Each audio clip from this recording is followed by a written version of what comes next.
আমি আসি। আমাদের গল্পগুলো যদি ভালো লেগে থাকে তাহলে অবশ্যই আমাদের এলএস লাভ অ্যান্ড স্যাড স্টোরিকে সাবস্ক্রাইব করে পাশে থাকবেন। ধন্যবাদ। আর আমি প্রিয়াঙ্কা। আমাদের গল্পগুলো যদি ভালো লেগে থাকে অবশ্যই আমাদের LS love and sad story চ্যানেলকে সাবস্ক্রাইব করে পাশে থাকবেন। রেস্টুরেন্ট ভর্তি মানুষের সামনে ইমরেত ভাইয়া আমাকে ধুমাইয়া একটা থাপ্পড় মেরে দিয়েছে।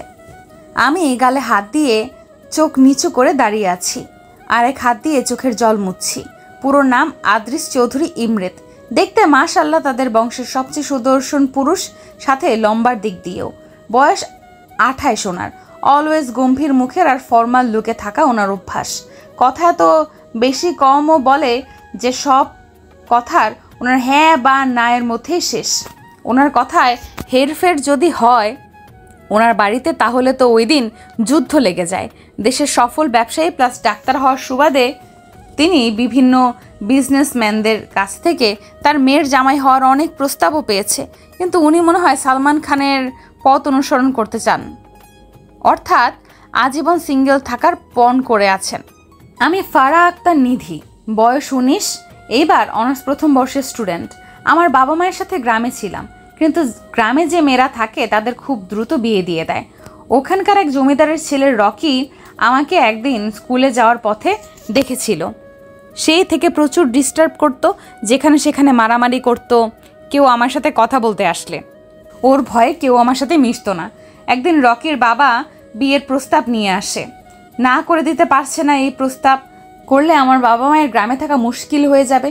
তবুও বাবা না করে দিতেই জমিদার সাহেব কিছু না বলে চলে যান, কিন্তু তার ছেলে রকি এসে অনেক ঝামেলা করে, নানান হুমকি দিয়ে যায়। বাবা মা উপায়ন্তর না পেয়ে আমাকে তার খালাতো বোনের ছেলের কাছে, অর্থাৎ এই যমরাজ লোকটার কাছে ক্লাস 10-এ থাকতেই আমাকে পাঠিয়ে দেন। পরিচয় তো হলো, এবার চলুন এত সৃজনশীল থাপ্পড় খাওয়ার রিজনটাও জেনে আসি। ফ্ল্যাশব্যাক। ফ্রেন্ডদের সাথে কলেজ শেষে আড্ডা দিতে রেস্টুরেন্টে এসেছি। আমরা মোট 10 জন ছিলাম। তার মধ্যে আমাদের ছেলে ফ্রেন্ড ছিল 4টা, আর আমি সহ মেয়ে ছিলাম 6টা। সবাই খুব মজা করতে করতে রেস্টুরেন্টে আসছি। খাবারের টেবিলে বসে খাবার অর্ডার দিয়ে বসে আছি। আমি রেস্টুরেন্টে আসলেই চাউমিন খাবই খাবো। চাউমিন খাওয়ার জন্য আমি টাকা খরচ করি না, হেঁটে বাড়িতে চলে আসি। আমি চাউমিন অর্ডার দিয়ে বাকিটা তাদের অর্ডার দিয়ে বিভিন্ন গল্প গুজব করতে ব্যস্ত ছিল। আমি বরাবরের মতো চঞ্চল স্বভাবের মেয়ে, প্রচুর কথা বলতে ভালোবাসি। তবে কেউ যদি ক্লোজ হয়ে যায় তবে, না হলে আমি অপরিচিতদের কাছ থেকে সবসময় দূরেই থাকি। রেস্টুরেন্টটা 5 স্টার হওয়ার সুবাদে নামি দামি বিজনেসম্যানরা এখানে মিটিংয়ের জন্য আসেন। বড়লোক বাপের পোলারা ছুকরি মাইয়া পটাইয়া কেউ ডেটেও আসে, কিন্তু ভাই প্রেমে পড়তে পারলাম না কেন এখনও, এই নিয়ে আফসোস করি। তার মানে এই না যে আমার ব্যাচেলর লাইফ খুব দুঃখের।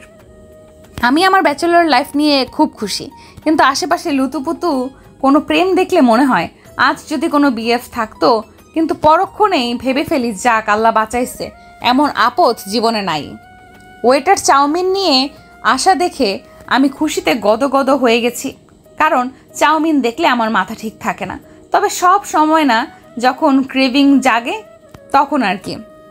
আজ ক্রেভিং জাগছে যে চাউমিন খাবোই খাবো। ওয়েটার এদিকে আসতে দেখে আমি হাত বাড়িয়ে চাউমিন নিতে যাব, অমনি এক পিচ্চি বাচ্চা কই থেকে দৌড়িয়ে এসে আমার পায়ের সাথে ধাক্কা খেয়ে নিজে তো পড়ছেই আমার নিয়ে পড়েছে, সাথে আমার চাউমিন ফালায় দিয়েছে। আমার চাউমিন। নিচে বসে নিধি বলল, ওপরে তাকিয়ে দেখলো স্যুট পরা এক লোকের মাথায় চাউমিন পড়ে গেছে। লোকটি যখন ঘুরে তাকালো নিধির কলিজা গলার কাছে চলে আসছে, কারণ চাউমিনটা আর কারো মাথায় না, যমরাজের মাথায় ঠুকু ইমরেতের মাথায় পড়েছে। নিধিকে তার ফ্রেন্ড শামীম তুলে উঠালো। নিধি উঠে দাঁড়িয়ে পড়লেও চলার শক্তি নেই। ইমরেতের চোখ দিয়ে মনে হচ্ছে আগুন বের হচ্ছে। সামনে এসে নিধিকে এক থাপ্পড় দিল। ব্যাস, পুরো রেস্টুরেন্টের মানুষ ফ্রিতে সিনেমা দেখে নিল। বর্তমান এটা হলো আমার থাপ্পড় খাওয়ার কাহিনী। বাপ মায়ের একমাত্র সন্তান হওয়ার সুবাদে কখনো জীবনে মার খাওয়ার সুযোগ হয়নি, কিন্তু যেদিন থেকে ওদের বাড়িতে এসেছি কখনো সোজা মুখে এই কুমড়ো পটাশ আমার সাথে কথা বলেনি। অলওয়েজ রেগে মেগে কথা বলে, মনে হয় ওর কোন পাকা ধানে মই দিয়েছি আমি। একে তো থাপ্পড় খাওয়ার জন্য গালটা ভীষণ জ্বলছে, কান্না আসছে খুব। কেঁদেও যাচ্ছি, চোখও মুছছি, আবার চাউমিন আমার পড়ে গিয়েছে দেখে আরো ভ্যা ভ্যা করে কাঁদতে লেগেছি।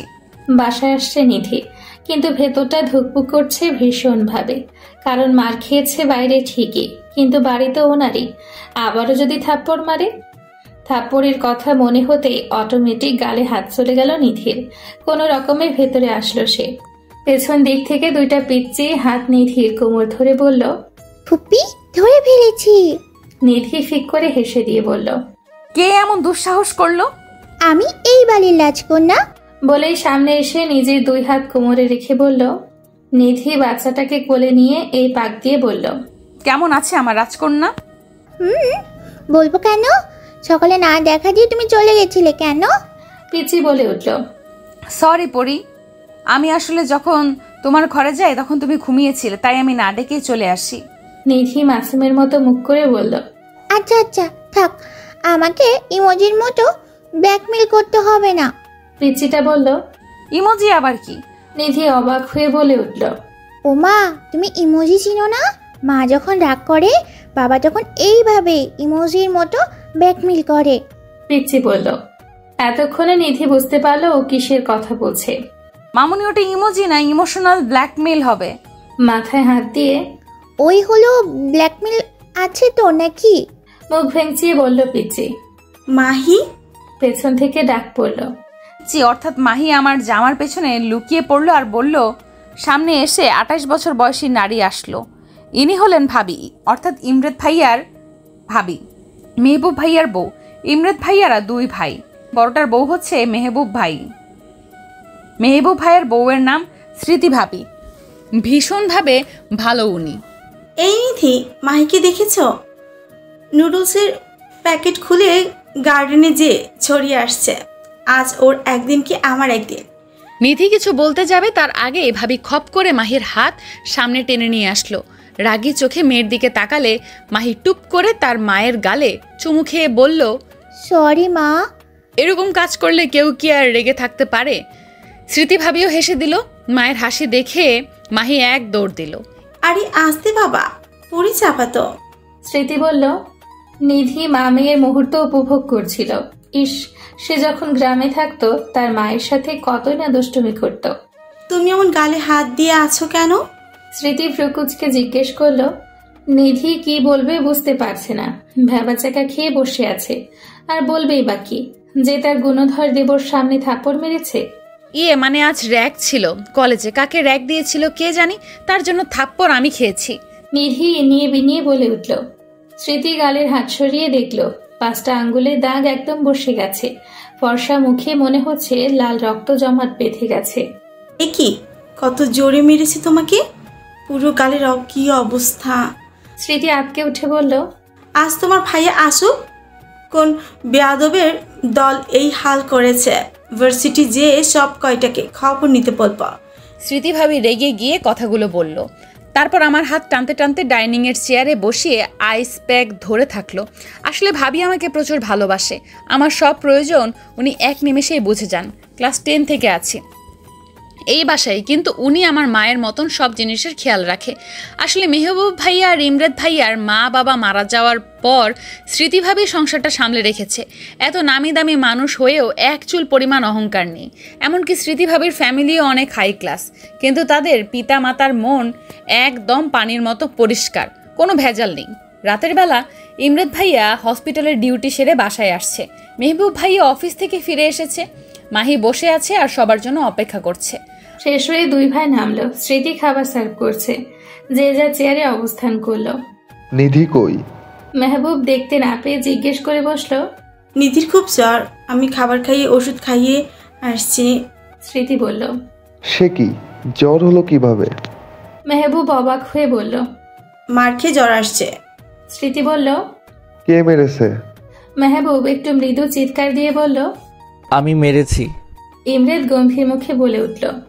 আর কি বলবে, দুজনেই চুপ হয়ে থাকলো, কারণ ইমরেদ শাসন করে নিধিকে একটু বেশি। কেন মেরেছো তুমি ফুফিকে?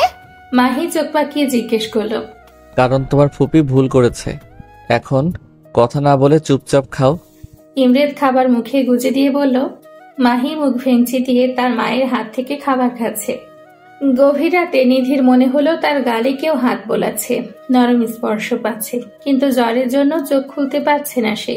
জোর দিয়ে যখন চোখ খুললো, অন্ধকার ঘরে কিছুই দেখতে পেল না। ঘরের দরজাও তো লক করা, কে বা আসবে?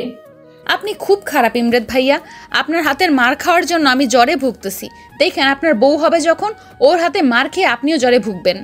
নিধি জ্বরের ঘোরে বিড়বিড় করে বলছে। নিধি জ্বরের ঘোরে বিড়বিড় করে বলাটা কারো কানে যেতে ব্যক্তিটি অন্ধকারের মধ্যেই বাঁকা হাসি দিল।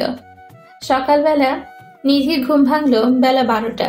জ্বর কমলেও শরীরের দুর্বলতা এখনো যায়নি। মনে হচ্ছে কতই না চালের বস্তা তুলেছে যে শরীরটা ভার হয়ে আছে। ফ্রেশ হয়ে নিচে গেল। স্মৃতিভাবী বসে বসে কাজ দেখিয়ে দিচ্ছে নতুন মালিদের। পুরনো মালি চলে গিয়েছে বয়স হওয়ার কারণে, আর পারছে না কাজ করতে, এই কারণে। তুমি ডাইনিংয়ে যাও, আমি আসছি।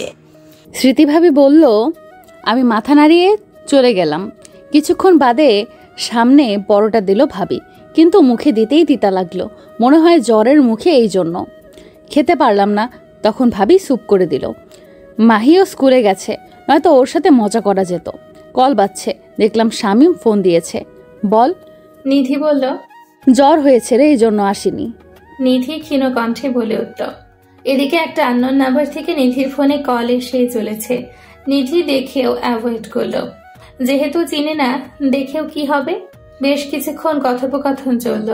যে ব্যক্তিটি ফোন দিয়ে বারবার ওয়েটিং পাচ্ছিল, সে রাগে সজোরে গ্লাস ভেঙে ফেলল। সন্ধ্যাবেলা নিধি আরামসে শুয়ে ফেসবুক চালাচ্ছে। নিউজ ফিডে এটা সেটা ফানি ভিডিও দেখছে আর হাসছে একটু পর পর। ইমরেদ নিধির রুমে এসে যখন দেখলো নিধি ফোনে কি দেখছে আর হাসছে, তখন নিধির কাছে এসে ফোনটা নিয়ে সজোরে ফোনটা ফেলে টুকরো টুকরো করে দিল। আল্লাহ, আমার ফোন! নিধি তড়িঘড়ি করে তুলতে গেলে ইমরেদ হ্যাঁচকা টান দিল। যেহেতু কাজের সময় তোমাকে পাওয়া যায় না, ফোনও তোমার কাছে থাকবে না। ইমরেদ দাঁত চেপে কথাগুলো বলে হনহন করে বেরিয়ে পড়ল। নিধির চোখে জল এসে গেছে। কেন তাকে দেখতে পারে না এই লোক? কি করেছে সে তার?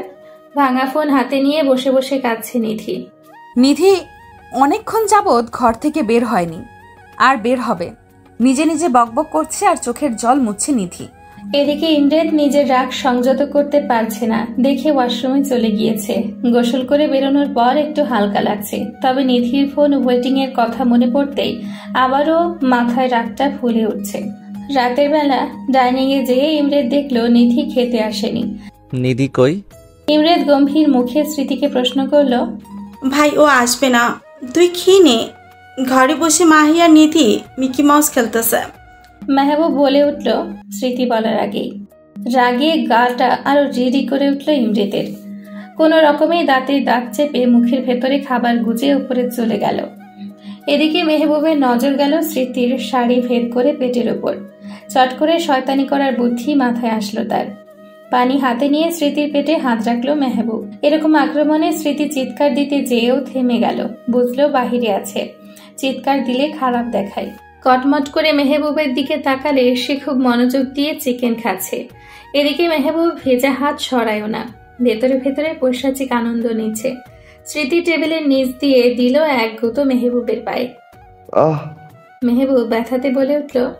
স্মৃতি দেখলো মেহবুব হাত সরিয়ে দিয়েছে, দেখে হাত ছেড়ে বাঁচল। আরেকবার এমন করলে তোর সব কয়টা হাড় ভেঙে দিব আমি। রাগে গিজগিজ করতে করতে ডাইনিং ত্যাগ করলো স্মৃতি। লেটস সি বেবি, রুমে যাও, তোমার কপালে কি আছে দেখবে, তখন দেখবে। মেহবুব শয়তানি হাসি দিয়ে বলল, ইমরেদ সার্জারি নিয়ে একটু কথা বলছে অফিসের লোকের সাথে। কাল সকালে একটা বড় অপারেশন করতে হবে তাকে। বড় অপারেশন সব ইমরেদ করে, এমার্জেন্সি ছাড়া যায় না সে হসপিটাল। বাকি সময় ব্যবসায় লোকজন ভাবে এত ট্যালেন্ট কিভাবে আসে, দুই দিক সামাল দেয়। ইমরেদ কথা বলতে বলতে চোখ আটকে গেল সামনের বেলকুনিতে। সামনের বেলকুনিতে নিধি ইজি চেয়ারের ওপর গুটিসুটি মেরে মাহিকে বুকের ওপর রেখে ঘুমিয়ে গেছে। ইমরেদ প্রয়োজনীয় কথা শেষ করে মাহির রুমে রওনা দিল। মাহির রুমে গিয়ে ইমরেদ দেখল মাহিকে বুকে চেপে নিধি ঘুমিয়ে আছে। আসলে কত নিষ্পাপ লাগছে দেখতে তাদের। মাহিকে কোলে নিয়ে ওর বেডে শুয়ে দিল, তারপর নিধির কাছে এসে কিছুক্ষণ তাকালো। এই মুখ দেখে আমি আমার বয়সটা ভুলে গেছি। আমি তোমার বাচ্চামো দেখে নিজের যে তোমার থেকে 10 বছরের বড় সেটাও ভুলে গেছি। কিন্তু কি করবো বলো, আমি যে তোমাকে প্রথম দেখাতে দুর্বল হয়ে গেছি। নিজের অনুভূতি প্রতিটাই শিরায় তোমাকে আবদ্ধ করে ফেলেছি এই 3 বছরে। হ্যাঁ, তোমাকে চাই, আমি খুব করে চাই, এত বেশি চাই যেন কখনো আমি তোমার বড় কিংবা তুমি আমার ছোট এই অনুভূতিটা বুঝতে না পারি। আমি তোমাকে ভালোবাসি অনেক বেশি, এত বেশি যে তোমাকে আমি ব্যতীত অন্য কখনো কেউ ভালোবাসা তো দূরেই থাক, পছন্দ করুক, আমি তা চাই না। আমি পারলে তোমাকে আমার বক্ষ পিঞ্জরে লুকিয়ে ফেলতে চাই। আজ যখন তোমার খোঁজ নেওয়ার জন্য ওয়েটিং দেখলাম, বিলিভ মি, মনে হচ্ছে সামনে পেলে ঠাটিয়ে 2টা চড় মারি। দুনিয়ার সবার সঙ্গে তোমার যত কথা, আর আমি সামনে আসলে তোমার মুখ বন্ধ হয়ে যায়।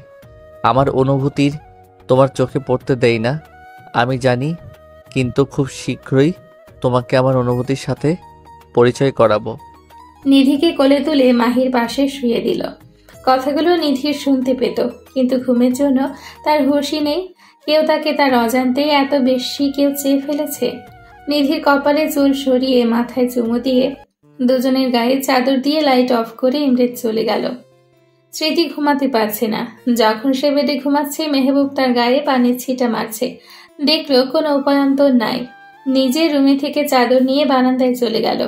এমনিতে সময় পায় না ওকে আদর করার, যখন কাছে পাই হয় মাহি আসে, না হয় অন্য কাজ। পরে না হয় আর এরকম করতে দিব না। ও ভুলে গেছে ওরে আমি কেমনে তুলে এনে বিয়ে করেছি। ধপাধপ পা ফেলে স্মৃতির কাছে কোমরকে শক্ত করে ধরে কাছে ঘুরিয়ে দেওয়ালে ঠেসে ঠোঁটে ঠোঁট বসালো। বেশ কিছুক্ষণ ছোটাছুটি করে স্মৃতি পার পেল না যখন, তখন নিজেও তাল মেলালো। সে জানে মেহবুব বরাবরই জেদি, আর সেখানে স্মৃতিকে নিয়ে সবসময় সিরিয়াস। স্মৃতির গায়ের ঘ্রাণ মেহবুবের কাছে টনিকের মতো কাজ করে।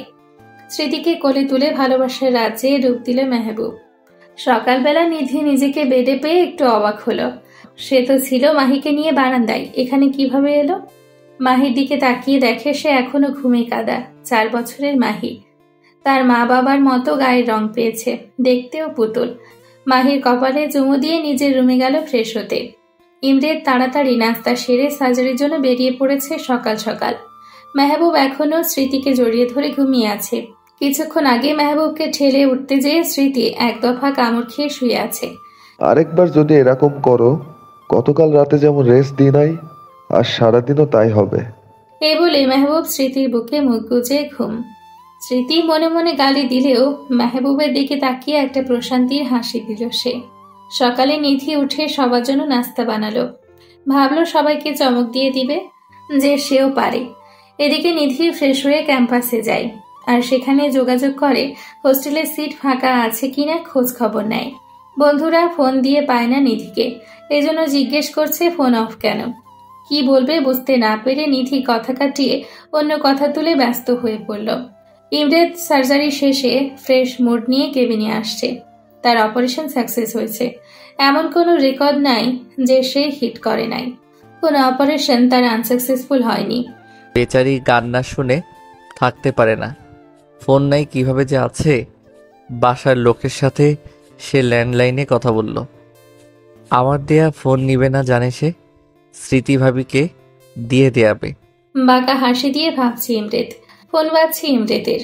রিসিভ করে দেখলো তার গার্ডের নাম্বার এটা। স্যার, নিধি ম্যাম হোস্টেলে সিট খুঁজছে। বেশ কয়েকজনকেও বলেছে। এখন ওর শামীম ফ্রেন্ডের সাথে বসে বলছে যে করেই হোক সিট খুঁজে দিতে। গার্ডটি বলল। গার্ডের কথাগুলো শুনে ইমরেতের ভালো মুডটা নিমিষেই বিষে পরিণত হলো। মাথার মধ্যে মনে হচ্ছে দপ করে আগুন জ্বলে উঠল। রাগগুলো কেমন চাড়া দিয়ে উঠছে। আজ এর বিহিত করেই ছাড়বে সে। ও যেন সিট খুঁজে না পায়। আর শামীম ছেলেটারে একটা ধোলাই দাও, যেন হসপিটালে 1 মাস থাকে। খরচ নিয়ে নিও, অফিসে এসে গট ইট। রাগে দাঁতে দাঁত চেপে বলল ইমরেত। ফোন কেটে মাথার চুলগুলোকে অনবরত টানছে ইমরেত। মেজাজে সপ্তমী তার। সিট খুঁজে বের করাচ্ছি তোমার আমি। অ্যাপ্রন খুলে গাড়ির চাবি নিয়ে বেরিয়ে পড়ল। কলেজে নিধি কলেজের সামনে রিক্সার জন্য ওয়েট করছে, কিন্তু এই ভর দুপুর এসে রিক্সা পাচ্ছে না। এমনিতেও হস্টেলের সিট খোঁজার চক্করে অনেক লেট হয়ে গেছে। নিধির সামনে একটা গাড়ি এসে থামলো। নিধি দেখে অ্যাভয়েড করলো। কিছুটা দূরে সরে এসে আবারও রিক্সা খোঁজার জন্য ব্যস্ত হয়ে পড়ল। গাড়ির ভেতরের মানুষটা বেরিয়ে এসে নিধির হাত এত শক্ত করে ধরল, টেনে হিচড়ে নিয়ে যাচ্ছে। গাড়ির ভেতরের মানুষটা আর কেউ নয়, ইমরেত। ফর্সা মুখ রোদে একদম চকচক করছে, কিন্তু মুখ লাল হয়ে গেছে রাগে। আরে ইমরেত ভাইয়া ছাড়েন, কই নিয়ে যান ভাইয়া, আমি যাব না। আজব লোক, আপনি শুনতে পান না? নিধি বলেই যাচ্ছে আর হাত মোচড়াচ্ছে। ইমরেত নিধির মুখে ভাই ডাক শুনলে ক্ষেপে যায়, কিন্তু কিছু বলেনি এতদিন। আজ এমনিতেও মেজাজ গরম, ভাইয়া ডাক শুনে আরো চেতে গেছে সে। গাড়ির দরজা খুলে নিধিকে ধাক্কা দিয়ে বসালো। নিধি হাতে ব্যথা পেয়েও ভয়ে কিছু বলছে না, কারণ ইমরেতের এই রূপ কখনো সে দেখেনি। ইমরেত নিজেও গাড়িতে বসে পড়ে, নিধির দিকে ঝুঁকে সিট বেল্ট লাগালো। প্লিজ ভাইয়া, গাড়ি চালাবেন না, আমি বাড়ি যাব। নিধি এক প্রকার ভয়ে বলেই দিল। নিয়ে যাওয়াচ্ছি বাড়ি। দাঁতে দাঁত চেপে বলল ইমরেত। স্মৃতি মাত্র গোসল সেরে বের হলো। কাল রাত থেকে মেয়ের দেখা পায়নি সে। তাড়াহুড়ো করে বের হয়ে খুঁজছে মাহিকে। মাহিকে পেল স্মৃতি গার্ডেনে, মাটি খেলা অবস্থায়। পুরো জামাতে মাটি ভরিয়ে দিয়েছে। ওকে কোলে তুলে নিয়ে গেল গোসল করানোর জন্য। এদিকে মেহবুব স্মৃতিকে খুঁজেই যাচ্ছে, কিন্তু ডাক দিয়েও পায় না। স্মৃতি মাহিকে গোসল করে নিয়ে আসছে কোলে করে। মা মেয়ের খুনসুটি দেখতে মেহবুবের অনেক ভালো লাগছে। চুপ করে স্মৃতির কোমর জড়িয়ে ধরল পেছন থেকে। স্মৃতি একটু কেঁপে উঠায় বলল, মাথাটা গেছে নাকি বাচ্চার সামনে? তো মেহবুব রুকুজকে দুজনকে আবারও জাপটে ধরল। গাড়ি চলছে অজানা রাস্তায়। ধুকপুক করছে নিধির মন। কিছু বলতে গেলেই ইমরেত চোখ পাকিয়ে তার দিকে তাকাচ্ছে। এমন লোক দেখে ভয়ে তার জান এতটুকু হয়ে গেছে। ভাইয়া, একটু ঢোক গিলে নিধি ডাকলো ইমরেতকে। ইমরেত গাড়ি থামালো, জোরে ব্রেক কষে। রক্তিম চোখ নিয়ে তাকালো নিধির দিকে। নিধি ইমরেতের এই চোখগুলো দেখে একটা শুকনো ঢোক গেল। কেন যে হাতে ধরে নিজের কপালের নিচে ফাটাতে যায় সে? মনে মনে ভাবছে নিধি। ইমরেত ঝুঁকে আসে নিধির দিকে। এমন কাছে আসা ইমরেতের নিধি কেমন যেন একটু ভরকে যায়। তবে ইমরেতের শরীর থেকে খুব সুন্দর একটা ঘ্রাণ আসছে বলে মনে হচ্ছে। নিধির আজ মনে হচ্ছে খেয়ে ফেলি ঘ্রাণ সহ মানুষটাকে। ছি ছি, কি সব ভাবছি আমি। মনে মনে নিজেকে উগান্ডা বলে গালি দিলাম। চোখ তুলে তাকাতে যাবে, দেখে ইমরেতের চোখগুলো কেমন খোলা আর লাল হয়ে আছে। ঠোঁট দুটো শুষ্ক হয়ে আছে, চুলগুলো এলোমেলো, আর সামনের কপালে কিছু চুল তার। কেমন লাগছে যেন, ঠিক ভয়ঙ্করই লাগছে তার কাছে এখন মানুষটাকে বর্তমানে। ভাই, নিধি ভাইয়া ডাক্তার সম্পূর্ণ বলার আগে ইমরেত তার দুই হাত দিয়ে নিধির মুখটা সামনে এনে নিজের ঠোঁটের সাথে ঠোঁট মিলিয়ে দিল। এমন অ্যাটাক করায় নিধি হজম করতে না পেরে চোখগুলো ডিমের মতো বড় বড় করে দিয়েছে। ইমরেতের এক হাত আমার কোমরে চলে গিয়েছে, আরেক হাত আমার চুলটা শক্ত করে ধরে আছে। আমার মনে হচ্ছে হাওয়াতে ভাসছি আমি। শরীরটা প্যারালাইজড লাগছে আমার কাছে, নিয়ন্ত্রণ নাই আমার শরীরের আমার কাছে। এরকম কেন লাগছে? এরকম ইমরেত ভাইয়া করলো কেন? উনি তো আমার দেখতেই পারে না, তাহলে এরকম করে চুমু খাচ্ছে কেন? বিভিন্ন প্রশ্ন আমার মনে ঘুরপাক খাচ্ছে। ওর অপর পাশে আমার ঠোঁটের উপর নিজের ঠোঁট বিলীন করে যাচ্ছে। মনে হচ্ছে এই দিনটার জন্য সে অপেক্ষায় ছিল। অনেকক্ষণ হয়ে যাচ্ছে, কিন্তু ইমরেতের সরে আসার নাম নেই। আমার মনে হচ্ছে ঠোঁট মনে হয় আর নাই। একটু সরে আসতে চাইলে ইমরেত আমার উপর উঠে পড়ে গাড়ির সিটের সাথে চেপে ধরে, নিজের মতো করে চুমু খেয়ে যাচ্ছে। বেশ কিছুক্ষণ পর ইমরেতের ঠোঁটের যুগলবন্দি থেকে নিধি মুক্তি পেল। নিধি আগে ঠোঁটে হাত দিচ্ছে, তার ঠোঁট আছে নাকি গায়েব হয়ে গেছে। হাত দিয়ে দেখলো আছে, কিন্তু জ্বলছে খুব। ইমরেত গাড়ির সিটে হেলান দিল, মাথা উপরের দিকে তুলে চোখ বন্ধ করে জোরে জোরে নিঃশ্বাস ফেলছে। নিধিও তাই। ইমরেত চোখ বন্ধ অবস্থায় বলে উঠল, এইভাবে আমার ভিতর অধিকার আমি কখনো কাউকে দেইনি, কিন্তু তুমি যখন থেকে লাইফে আসছো আমার ভিতরটাকে প্রতিনিয়ত পুড়িয়ে ছারখার করছো। এর উত্তর আছে তোমার কাছে? নিধি এই কথা শুনে ভ্যাবলার মতো তাকিয়ে আছে ইমরেতের দিকে। কথাগুলো তার মাথার উপর দিয়ে যাচ্ছে। ইমরেত আবারও বলা শুরু করলো, আমি তো চাইনি তোমাকে ভালোবাসতে। কেন বাধ্য করলে আমার বাসায় এসে আমাকে তোমার মাতাল করা প্রেমে ফেলতে? বলো কেন করলে? চিৎকার করে বলল ইমরেত। একে তো ইমরেতের কথা তার মাথার উপর দিয়ে যাচ্ছে, দ্বিতীয়ত ইমরেত যে তাকে ভালোবাসে এটা শুনে মনে হচ্ছে কেউ তাকে 10 তলা থেকে ফেলে দিয়েছে। ইমরেত নিধির কাছে এসে তার ঠোঁটে হাত বোলালো বৃদ্ধা আঙ্গুল দিয়ে। নিধি এমন ছোঁয়াতে একটু কেঁপে গিয়ে সরে বসলো। খুব জ্বলছে তাই না বেবি? ইমরেত ঘোর লাগা কণ্ঠে বলছে, বেবি শুনে মনে হচ্ছে নিধি ঝটকা খাইছে। মনে হচ্ছে ওড়াধুরা কাঁদতে পারলে হতো। ঠোঁটটাকে একটু চেপে ধরলো ইমরেদ। জ্বলছে এমনিতেই, তার উপর চেপে ধরাতে নিধি আসলে একটু ব্যথা পেয়েছে। এই জ্বলা ব্যথা সহ্য করে নাও, আমি এতদিন সহ্য করে এসেছি। নাও ইয়োর টার্ন।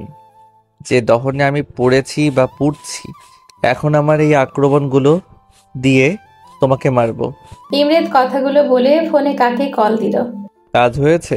ইমরেদ জিজ্ঞেস করলো তার গার্ডকে।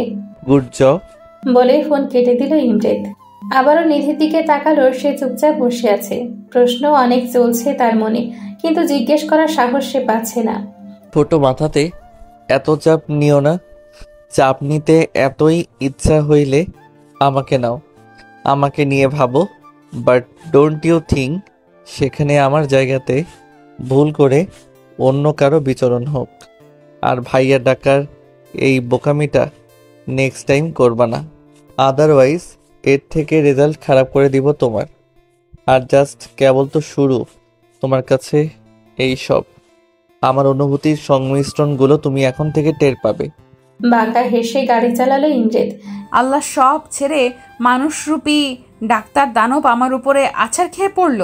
নিধি নিজের মনে কথাগুলো বলছে। বাড়ি পৌঁছালো তারা দুজন। ইমরেদ গাড়ি থেকে নেমে টেনে নিধিকে নামালো। নিধি এক প্রকার রোবটের মতো ইমরেদের সাথে হাঁটছে। হাত ছোটাতে চাইলে ইমরেদের এক ধমক। সাহস দেখানোর ভুল করো না। মাহি দেখছে তার ছোট চাচু কিভাবে তার নিধি ফুপিকে ওপরে নিয়ে যাচ্ছে। সে তখন লিভিং রুমে রং পেন্সিল দিয়ে কাগজ কলমে কি আঁকছিল। নিধি রুমে এসে নিধিকে সামনে দাঁড় করালো। আয়নার সামনে ইমরেদ। এই যে এখানে তোমার অবস্থান, আর এখানেই থাকতে হবে তোমাকে। কানে গেছে? না গেলে ঢুকিয়ে নাও। হোস্টেলের সিট খোঁজা কিংবা অন্য জায়গাতে শিফট হওয়ার কথা মাথা থেকে বের করে ফেলো। আর মাইন্ড ইট, আমার কথার খেলাপি করলে আমার নেক্সট অপারেশনের শিকার তুমি হবে। You know that I am best in this. আর সব সো কল্ড ছেলে বন্ধুদের সাথে মিশা বন্ধ। আর কারো পাশে যদি বসতে দেখি অবস্থা খারাপ করতে 0 সেকেন্ড ভাববো না আমি। ইমরেদ কথাগুলো বলা শেষে নিধির বাম হাতে একটা কামড় দিয়ে চলে গেল। নিধি হাত চেপে ধরে বলল, আস্ত একটা সার্জার ডাক্তার রাক্ষস। ইমরেদ দরজা থেকে হালকা মুখ বের করে বলল, অনলি ফর ইউ বেবি। নিধি মুখে হাত দিল। সাথে সাথে ইমরেদ চোখ টিপ দিয়ে চলে গেল। নিধি গোসল সেরে অনেকক্ষণ আগে থেকে ঘরে বসে আছে, দরজা লক করে। তার সাহস জাগছে না বাহিরে যাওয়ার। নিধি চুলে গামছা পেঁচিয়ে বসে আছে। ভালো লাগছে না কিছু তার। ফোনটাও নেই যে অনলাইনে কিছু দেখবে সে। ইমরেদ গোসল সেরে নিচে গেল, কিন্তু সবাই নিচে থাকলেও নিধি নিচে নামে নাই। দেখে একটু ভ্রু কুঁচকাল। মামনি, তুমি একটু উপরে যাও, গিয়ে তোমার নিধি ফুপিকে ডেকে নিয়ে আসো তো। ইমরেদ বলল মাহিকে ডেকে নিয়ে। আমি কেন যাব? তুমি যাও, ফাইট হয়েছে তোমাদের। মাহি এক নাগারে প্রশ্ন করলো। ইমরেদ বিড়বিড় করে বলল। মাহি ইমরেদকে ঝাঁকিয়ে জিজ্ঞেস করলো, বলো না। কিছু না রে মা। আচ্ছা তুমি যেও না, আমি যাই। ইমরেদ বলল, না, ফুপি না করেছে রুমে যেন কেউ না আসে। মুখ বাঁকিয়ে মাহি বলল, কেন? ইমরেদ ফ্রুকুচকে জিজ্ঞেস করলো। ফুপির মাথা ব্যথা, ঘুমাবে। মাহি বলল। ইমরেদ জানে নিধি কেন নিচে নামছে না। বেশি কিছু বলল না, জাস্ট তার ভাই ভাবিকে ডেকে জানালো তার কিছু কথা আছে জরুরি ভাবে। মেহবুব, স্মৃতি আর ইমরেদ ডিনার সেরে লিভিং রুমে যেয়ে বসলো কফির মগ নিয়ে। বল তোর জরুরি কথা। মেহবুব বলল, ভাইয়া নিধি হোস্টেলের সিট খুঁজতে বেরিয়েছিল। ইমরেদ পায়ের ওপর পা তুলে কফির মগে চুমুক দিয়ে বলল, সে কি কেন? স্মৃতি একটু জোরে বলল। আস্তে। মেহবুব বলে উঠল। স্মৃতি দমে গেলেও চোখের ইশারায় নানান প্রশ্ন ঘুরপাক খাচ্ছে ইমরেদের সামনে। আমি ওর ফোন ভেঙে দিয়েছি এই জন্য, আর এর আগের দিন থাপ্পড় মেরেছিলাম ওই জন্য। ইমরেদ আরামসে কথাগুলো বলল। রিজন? মেহবুব রুকুজকে বলল। মেহবুব আর স্মৃতি জানি ইমরেদ নিধিকে দেখার পর থেকে ভালোবাসে, কিন্তু কখনো প্রকাশ করেনি। নিধির উপর জোর খাটানো, তাকে বকা দেওয়া, সবকিছুই তারা বুঝত, কিন্তু ইমরেদ বিষয়টা এড়িয়ে চলেছে বরাবরই। ভাইয়া ও ভুল করেছে, এক হোস্টেল খোঁজে, আর সেটা ছেলে ফ্রেন্ডের হাত দিয়ে। আর সেদিন আমার মাথায় চাউমিন ফেলেছে, ওর ওই ছেলে ফ্রেন্ডটাকে তুলেছে। আবার সেদিন আমি ফোন দিয়ে ওয়েটিং পেয়েছি, পরে জেনেছি ওর ছেলে ফ্রেন্ড কল দিয়েছিল, আর আমি যে কল দিয়েছি ওর চোখে পড়ে নাই আমি ছাড়া অন্য কোনো ছেলের সাথে কথা বলতে পারবে না, এই জন্য ফোন ভেঙে দিয়েছি। রাগে চোখ মুখ শক্ত করে বলল ইমরেদ। সে তো ঠিক আছে, কিন্তু তুই কি ওকে বলেছিস তোর মনের কথা? মেহবুব জিজ্ঞেস করলো। ইয়া, বলেছি। ইমরেদ ভাবলেশীন হয়ে উত্তর দিল। অ্যাকসেপ্ট করেছে নাকি না? মেহবুব বলল, করে নাই, আসলে শখে আছে এক প্রকার। আর অ্যাকসেপ্ট করলে তো ভালো, আর না করলেও তাকে এইখানেই আমারে বিয়ে করে তাকে সংসার করতে হবে। ইমরেদ একটু বাঁকা ভাবে উত্তর দিল। দুই ভাই এক। স্মৃতি বিড়বিড় করে বলল। মেহবুব ঠিকই শুনতে পেয়েছে স্মৃতির কথা। স্মৃতির দিকে তাকাতে সে ভেঙচি দিল। মেহবুব বাঁকা হাসি দিল, ইশারায় বোঝালো, ভাবি, এইটা ফোন ওর জন্য নিয়েছি, তুমি দিয়ে দিও, আমি দিলে কাহিনী করবে। স্মৃতির হাতে ইমরেদ ফোন দিয়ে ওপরে চলে গেল নিধির রুমে। মেহবুব স্মৃতিকে কোলে তুলে নিজের ঘরের পথে রওনা দিল। আরে আবার করে তুলে নিয়েছো তুমি, বাড়িতে দেখে নিলে কে কি ভাববে? স্মৃতি এভাবে নানান কথা বলছিল। মেহবুব নিজের ঠোঁট দিয়ে স্মৃতির মুখ বন্ধ করে দিল। ইমরেদ নিধির রুমে যেয়ে দেখে সে বারান্দাতে দাঁড়িয়ে আকাশের দিকে তাকিয়ে স্থির দৃষ্টিতে। তার মানে সে এখনো ঘুমায়নি। ইমরেদ পেছন থেকে নিধিকে ধরলে নিধি ভয় পেয়ে এক লাফে ইমরেদের থেকে 2 হাত সরে গেল। ইমরেদ ভ্রু উঁচিয়ে জিজ্ঞেস করলো, এনিথিং রং? নিধি মুখ ঘুরিয়ে নিল।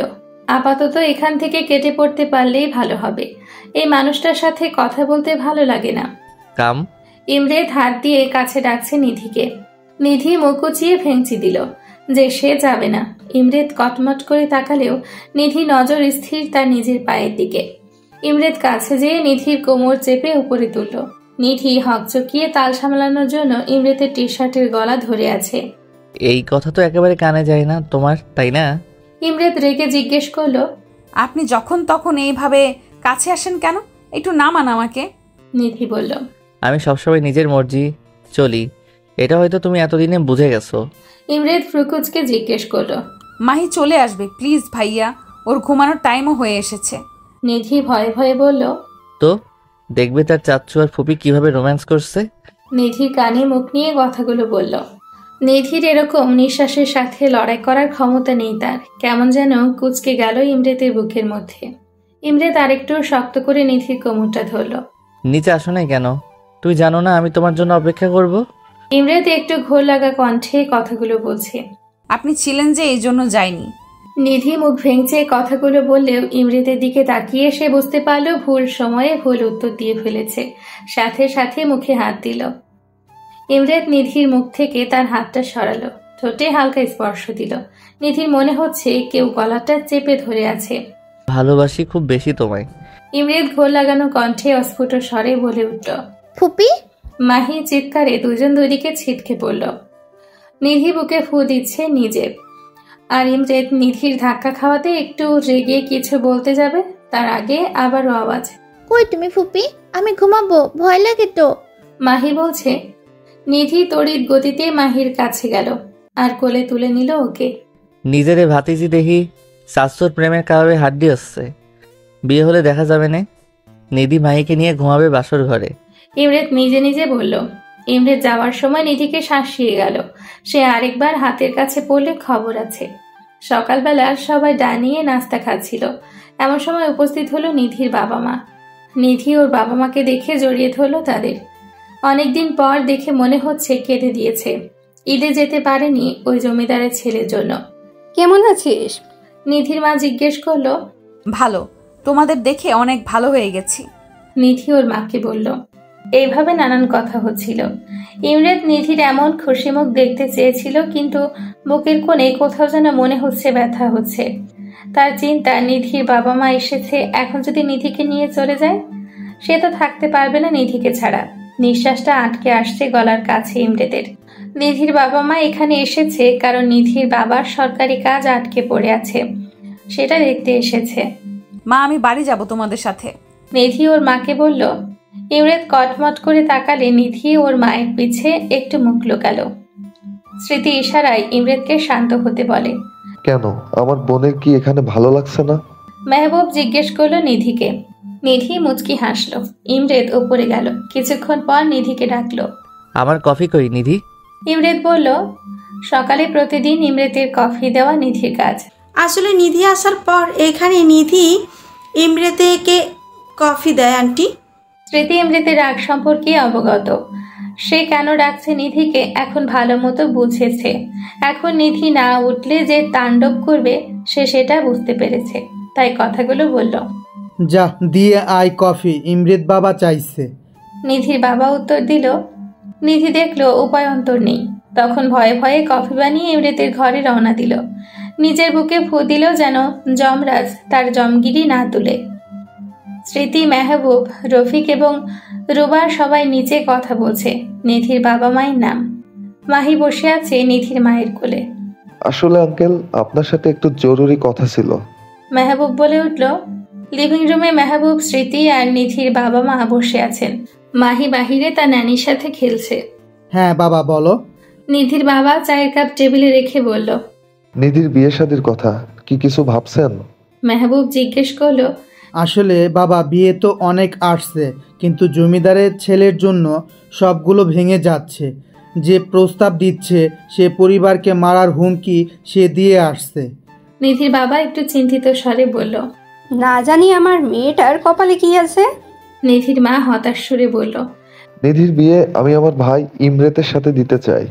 মেহবুবের সোজা সাপটা উত্তর। নিধির বাবা মা প্রস্তাবটা শুনে ভরকে গেল। তাদের মতো সামর্থ্য নেই যে বড় ঘরে মেয়ে দিবে। চৌধুরী পরিবার এই শহরের সবচেয়ে ধনী পরিবার, সেটা লোকমুখে শোনা যায়। এই প্রস্তাবে তারা যে অপ্রস্তুত হয়েছে স্মৃতি সেটা বুঝতে পেরেছে। আঙ্কেল, আমাদের ইমরিত খুব ভালো। সে নিধিকে সেই 4 বছর থেকে ভালোবাসে। সে এখানে আসার পর ইমরিতের মধ্যে আমরা যতটা চেঞ্জ দেখতে পাই তা কখনো দেখিনি। আপনি ভাববেন না আমরা জোর করছি। ইমরিত নিধিকে নিয়ে কতটা দুর্বল আমরা দেখতেই পাই সেটা। আর নিধিকে প্রচণ্ড ভালোবাসে। নিধিকে ছাড়া অন্য কাউকে এখন পর্যন্ত বিয়ে করতেও চায় না। বিয়ে নামক শব্দ শুনলে রেগে যায় সে। নিধিকে আমরা আমাদের বাড়ির ছোট পুত্রবধূ হিসেবে চাই আঙ্কেল। স্মৃতি নিধির মায়ের হাত ধরে কথাগুলো বলল। নিধির বাবা মায়ের মনে হচ্ছে আকাশের চাঁদ হাতে পেল, সেই সাথে সৎ পাত্র নিজের মেয়ের জন্য পেল। বুক থেকে অনেক বড় একটা পাথর যেন মনে হলো সরে গেল তাদের। নিধির বাবা মাও কথা পাকা করে দিল যে ইমরেতের সাথে নিধির বিয়ে দিবে। মেহবুব স্মৃতির দিকে চোখ টিপ দিল। স্মৃতি বেচারি লজ্জা পেয়ে মিষ্টি আনতে গেল। তাদের মধ্যে এই কথা হলো, নিধির প্রথম বর্ষ পরীক্ষার শেষে বিয়ে দিবে দুজনের। ততদিন কথাটা নিধির অজানা থাকুক। অহেতুক চাপ নিয়ে পরীক্ষা খারাপ করুক তার দরকার নেই।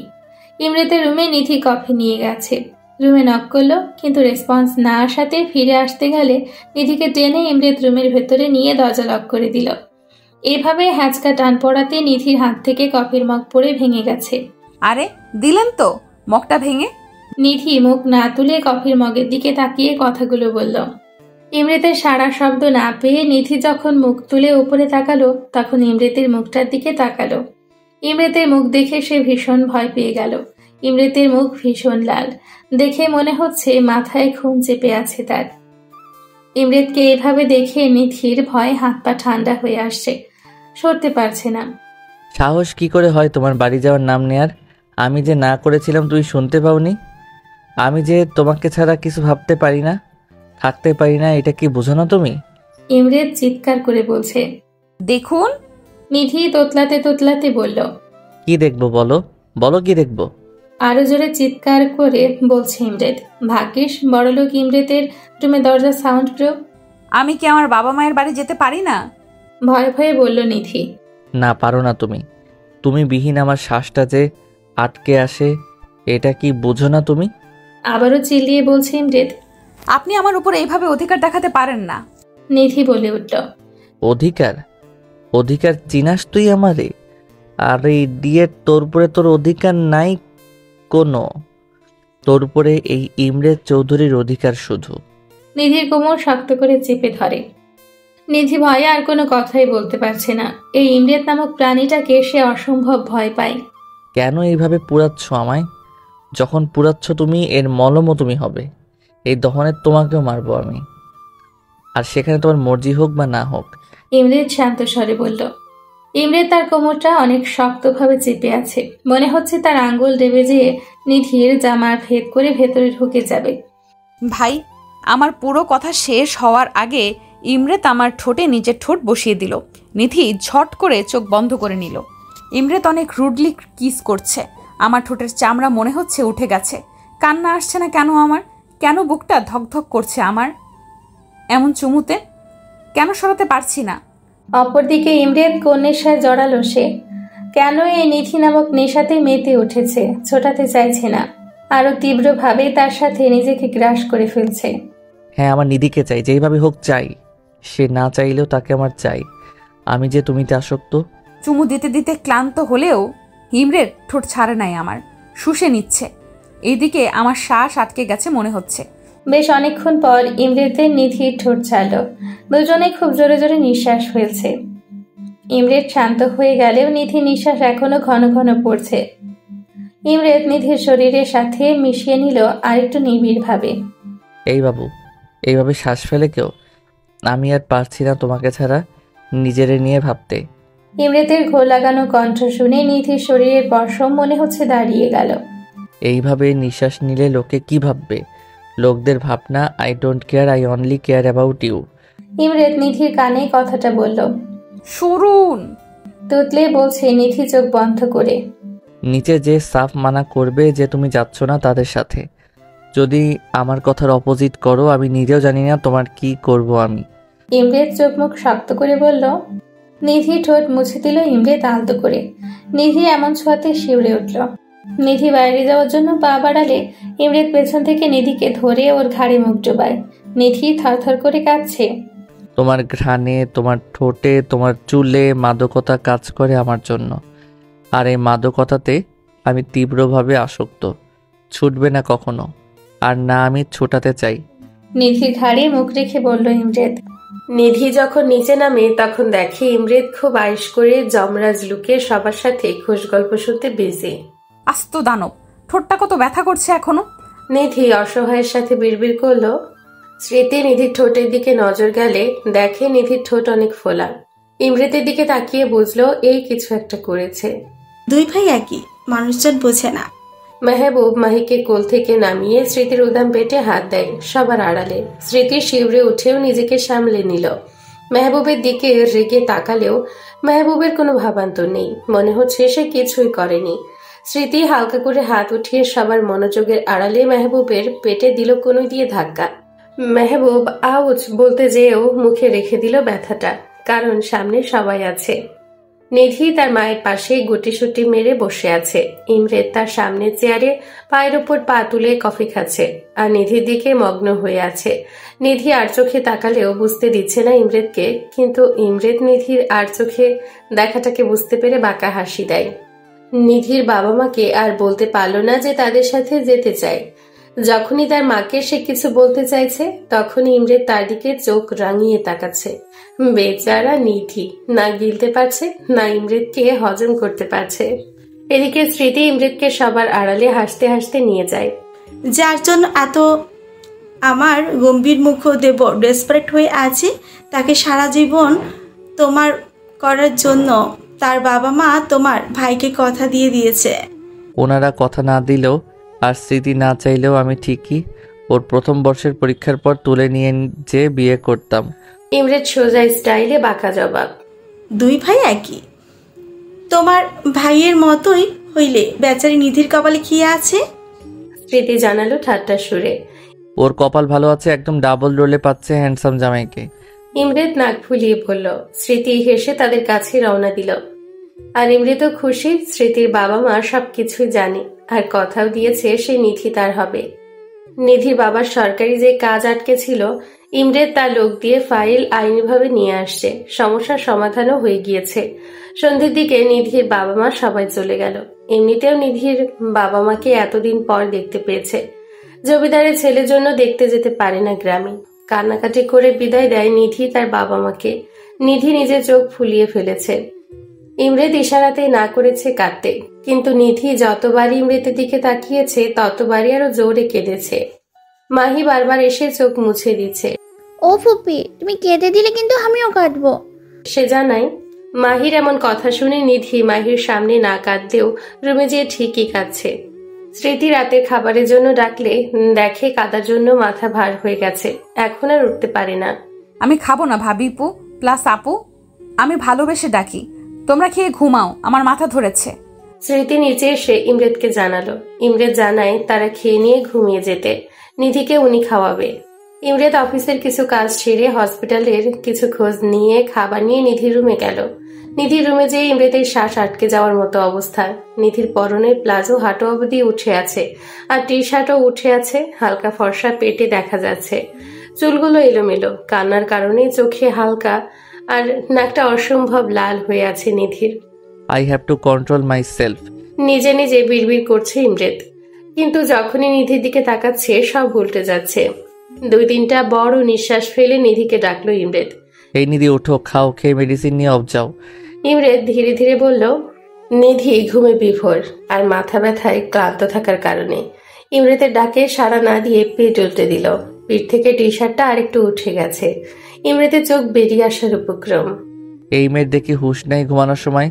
বিয়ের পর একে তো আমার সাথে বদ্ধভাবে বেঁধে রাখতে হবে, রাতে কিংবা যখন ঘুমাবে। ইমরেতের আর কন্ট্রোল হচ্ছে না, চলে যাওয়ার জন্য পা বাড়াতে যেও পারছে না।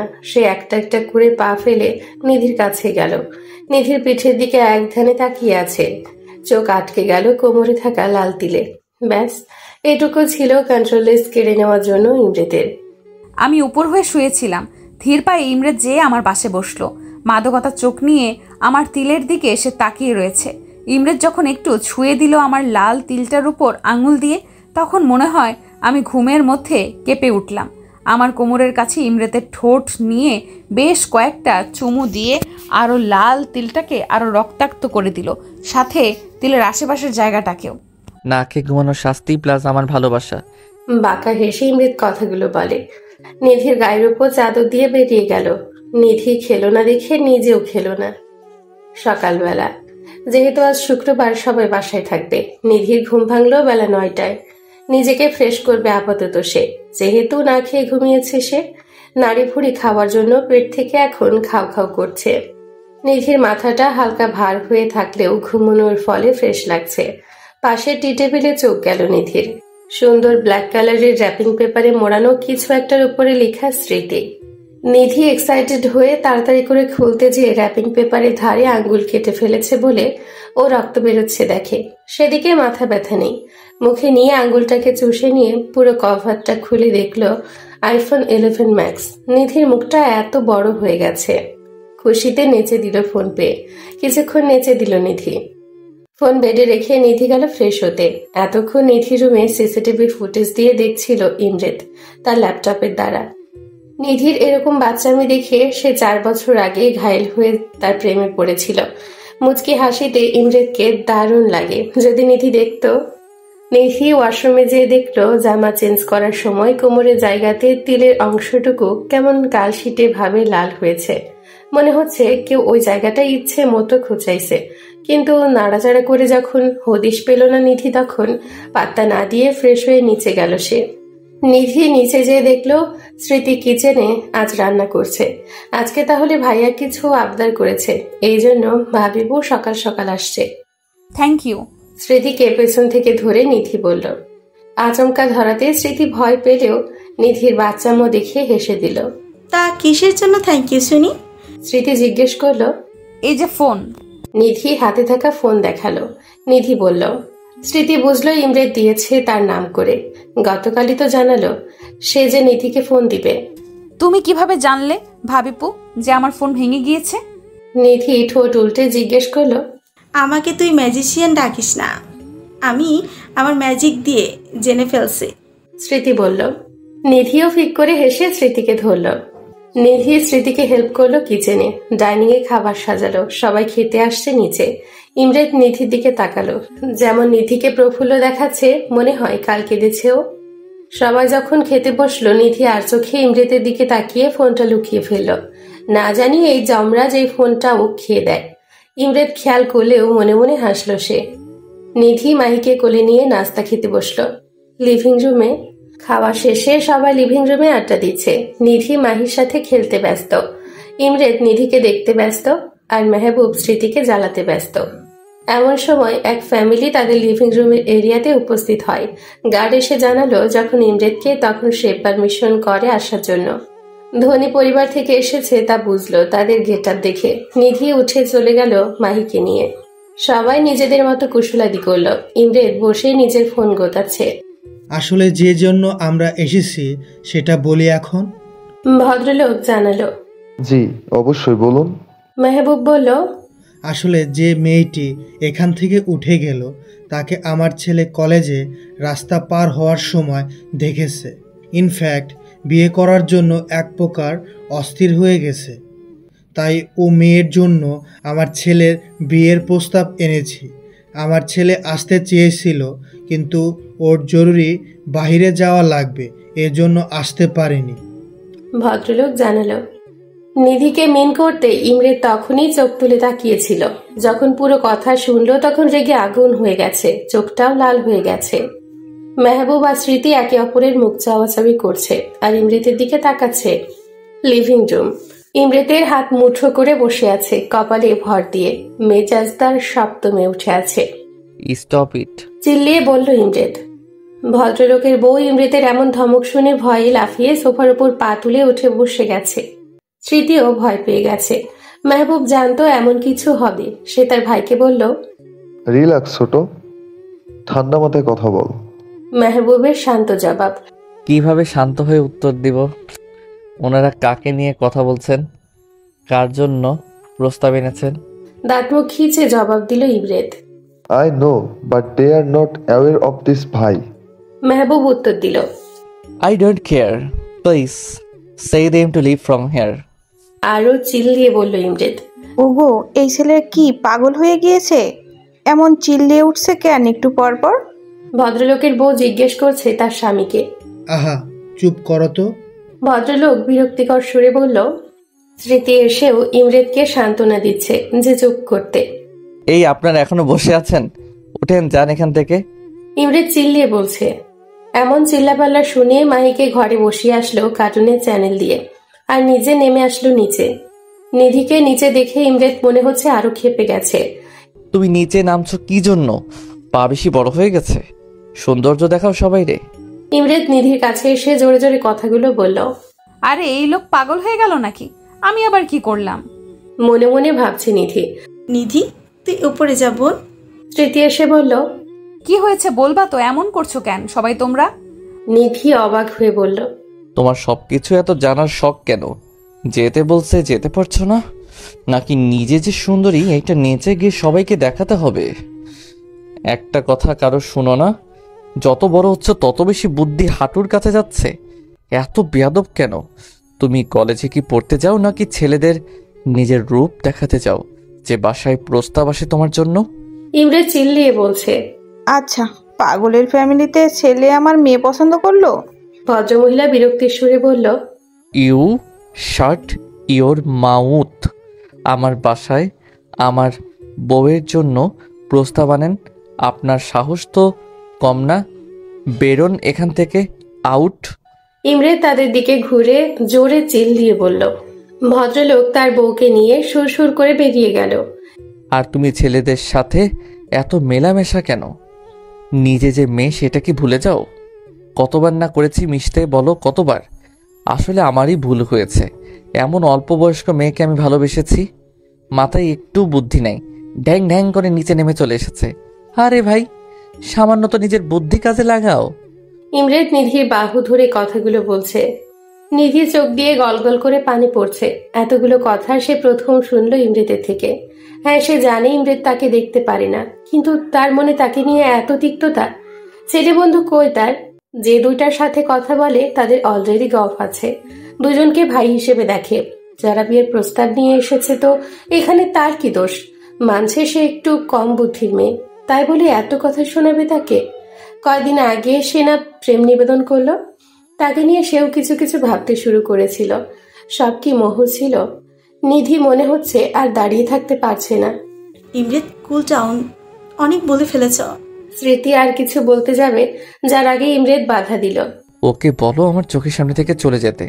আমি নিতে পারছি না ওকে আর। ইমরেত কড়া ভাবে বলল, স্মৃতির বিস্ময় হয়ে তাকিয়ে আছে যে রাগের শিকার হয়ে ইমরেত নিধিকে যতগুলো কথা শোনালো এর ফল না তাকে পস্তাতে হয়। নিধির মনে হচ্ছে আকাশ থেকে পড়ছে ইমরেতের এই বিহেভিয়ার দেখে। নিজেকে সামলে নিয়ে উপরের দিকে যাচ্ছে, কিন্তু পাটাও মনে হচ্ছে। ধীর পায়ে রুমে যেয়ে মাহিকে তার মা ডাকছে বলে ঘরে দরজা বন্ধ করে দিল। নিধির বুক ফেটে কান্না আসছে। এরকম বকা কখনো কোনো দিন খায়নি সে। কি দোষ ছিল তার? সে তো জানতো না তার বিয়ের প্রস্তাব আসবে। সে জানলে কি নিচে নামতো? বাবা মাকে তার খুব মনে পড়ছে। বালিশ আঁকড়ে ধরে কেঁদেই যাচ্ছে। স্মৃতি পেছন পেছন এসে দরজা নক করে রেসপন্স পায়নি। টেনশনে তার জানও শুকিয়ে যাচ্ছে। কি থেকে কি হয়ে গেল আজকে? অপরদিকে ইমরেত নিজের রুমে সে নিজেকে লক করে বসে আছে। ঘরে জিনিসপত্র ভাঙচুর করেই যাচ্ছে, তারপরেও ক্ষান্ত হয় না সে। সাহস কি করে হলো আমার নিধির জন্য বিয়ে আনার? নিধির উপর শুধু আমার এই ইমরেত চৌধুরীর অধিকার। নিধি শুধু আমার। সব কয়টাকে শেষ করে দিব যে আমার নিধিকে কেড়ে নেওয়ার জন্য আসবে। হাতে থাকা ফ্লাওয়ার ভাস ভেঙে বলল। যখন ইমরেত একটু শান্ত হলো তখন তার টনক নড়ল। নিধির সাথে ক্রোধের বশে কি বিশ্রী বিহেভিয়ার করেছে মনে পড়তেই তার মাথাটা কেমন যেন ফাঁকা ফাঁকা লাগছে। তাৎক্ষণিকভাবে ইমরেত নিজের রুমের দরজা খুলে বেরিয়ে পড়ল নিধির রুমের উদ্দেশ্যে। নিধির রুমে দরজা ধাক্কিয়ে চলে যাচ্ছে, কিন্তু নিধি দরজা খুলে না। আরে বড় লোকের ফুয়া, জানোস না তুই তোদের সব ঘরে রুমে সাউন্ড প্রুফ করে রাখছস? স্মৃতি এমন দরজাতে বাড়ি দেওয়ার আওয়াজ শুনে মাহিকে কোল থেকে নামিয়ে মেহবুবের কোলে দিল, যেন ওকে দেখে। স্মৃতি ছুটল নিধির ঘরের দিকে, যেহেতু আওয়াজটা ওইখান থেকেই আসছে। কি করছো কি এখন তুমি? স্মৃতি এসে ইমরিতকে জিজ্ঞেস করলো। দেখো না ভাবি, নিধি দরজা খুলছে না। এই নিধি, দরজা খুলো। বলে দিল আরেকটা বাড়ি। ইমরিত জানালো, ও খুলবে না। আর ও না করেছে যেন কেউ বিরক্ত না করে। তুমি তো চেয়েছিলে যেন ও তোমার সামনে না আসে। তো স্মৃতি বলল, ভাবি প্লিজ, তুমিও জানো আমি রাগের মধ্যে বলেছি। রাগ উঠলে হুঁশ থাকে না। আর ও বললেই হলো দরজা খুলবে না। এই খুলো, লাস্টবার বলছি। তখন না হয় রেগে বলেছি। এখন কিন্তু সত্যি সত্যি তোমার কানের নিচে চটকনা পড়বে একটা। ইমরিত চিল দিয়ে বলছে। কামুইত মেয়ে। ইমরিতের হাত ধরে স্মৃতি টেনে নিয়ে গেল ডাইনিং এ। ইমরিতের সামনে পানির গ্লাস ধরল স্মৃতি। ইশারা জানালো পানিটা খেতে হবে এখন তাতে। ইমরিত পানিটা নিয়ে এক নিঃশ্বাসে খতম করে ফেলল। লিসেন টু মি কেয়ারফুলি ভাই। তুমি আজ যা ওকে বলেছ, অন্য কোনো মেয়ে হলে কিন্তু এখনই বাড়ি ছেড়ে চলে যেত। কিন্তু ও আছে কারণ ওর বাবা মা আমাদের ওপর অনেক ভরসা করে তাকে এখানে পাঠিয়েছে। সে চায় না তার বাবা মায়ের কাছে আমরা ছোট হই। আর তুমি যা বলছো আজকে, তা তো তুমি নিজেও জানো নিধির মতো মেয়ে এই আমাদের জেনারেশনে পাওয়া খুব দুষ্কর। নিধির চালচলন যেমন সোজা সরল, তেমনি নিধির মনটা পানির মতো স্বচ্ছ। নিধিকে আমার ছোট বোন আর কলিজাও ভাবি আমার, কারণ আমার নিজের কোনো বোন নেই। তুমি যখন নিধিকে এইসব বলেছিলে মনে হচ্ছিল তোমার গালে একটা থাপ্পড় দেই, কিন্তু দেই নাই। কেন জানো? নিধিকে যেমন বোন ভাবি তোমাকেও আমি ভাই ভাবি, কারণ আমার ভাইও নেই। নিধিকে যতটা ভালোবাসি আমি তোমাকেও আমার ভাই হিসেবে ততটাই ভালোবাসি। তাই তোমাকে বোন হিসেবে আমার শাসন করতে বাধা নেই। তুমি নিজেও বুঝতে পারছো এখন রাগের বশে যে কথাগুলো যা বলছো তা ভুল। রাগের বশে আমরা অনেকটা হিংস্র হয়ে যাই। তুমি তো এমন ছিলে না।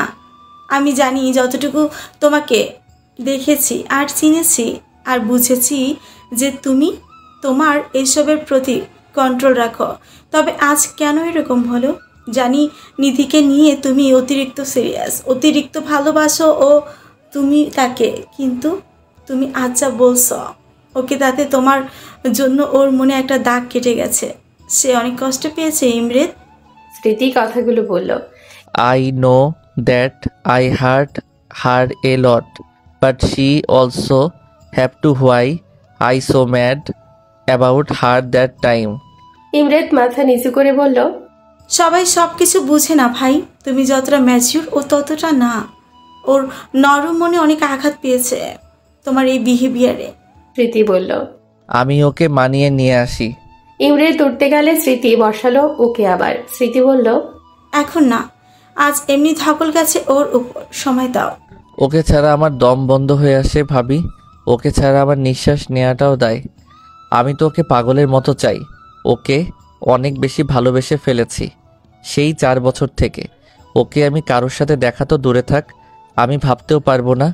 নিধি সবসময় উল্টা পাল্টা ডিসিশন নেয়। এই যেমন কয়দিন আগে হোস্টেল খুঁজছিল, আজকের আমার বিহেভিয়ার দেখে যদি অন্য কিছু করে, ও যদি আমারে ছেড়ে যেতে চায়, আমি ওকে খুন করে ফেলবো একদম। ইমরেত স্মৃতিকে কথাগুলো রেগে বলে উপরে চলে গেল। নিজের রুমে এসে ধড়াস করে দরজা লাগিয়ে দিল। স্মৃতি দীর্ঘশ্বাস ফেলে নিজের রুমে এগোলো। সে জানে ইমরেত রাগী যতটুকু, তার চেয়ে অধিকতর ভালোবাসে বেশি নিধিকে।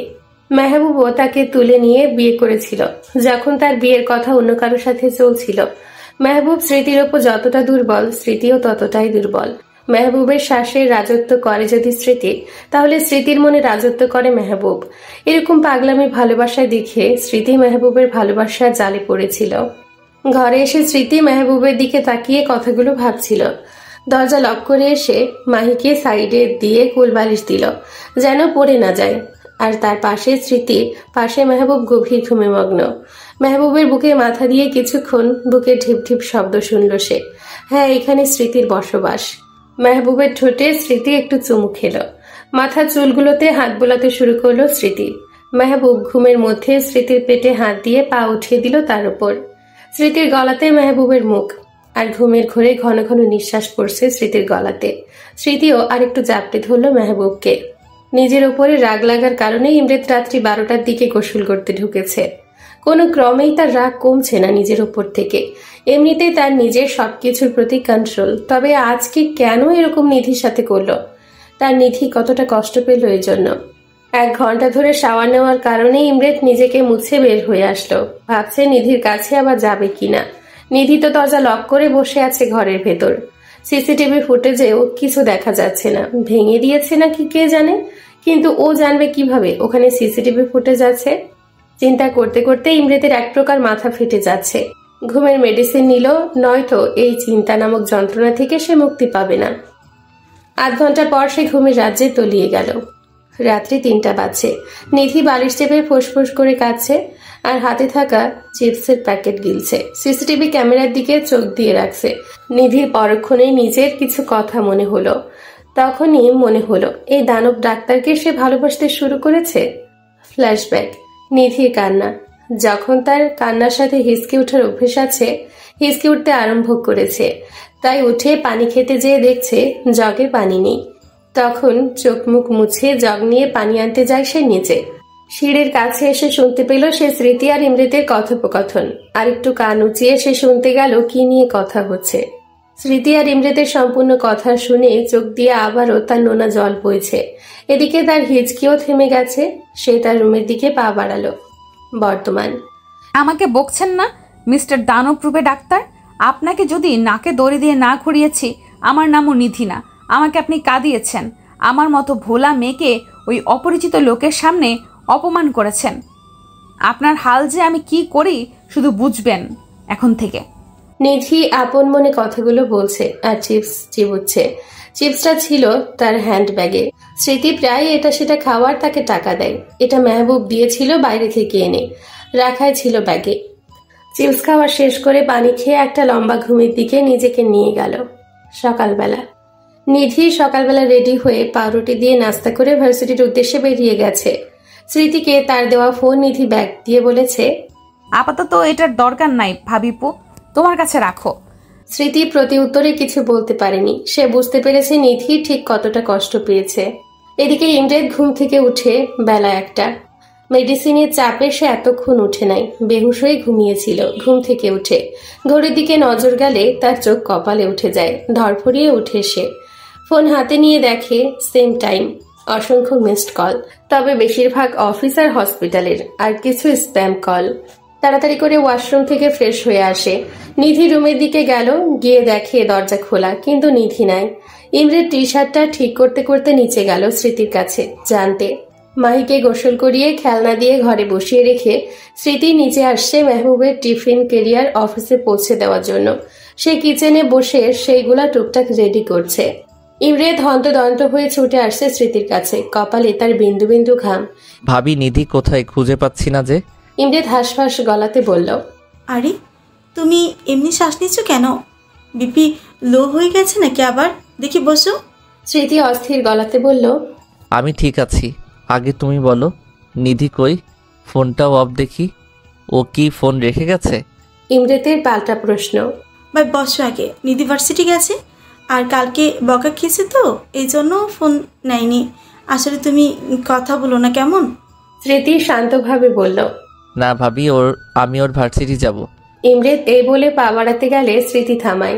হ্যাভ সাম পেশেন্স ভাই। স্মৃতি বলল, হুম। ইমরেত ক্ষীণ স্বরে বলল। স্মৃতি মেহবুবের টিফিন পাঠিয়ে ফোন থেকে মেসেজ করলো মেহবুবকে, যা দিয়েছি তা যেন ব্যাগ না আসে, ব্যাগ আসলে ঠোঁটের ছাল তুলে নিব আমি। স্মৃতি ইমরেতকেও খাইয়ে দিল।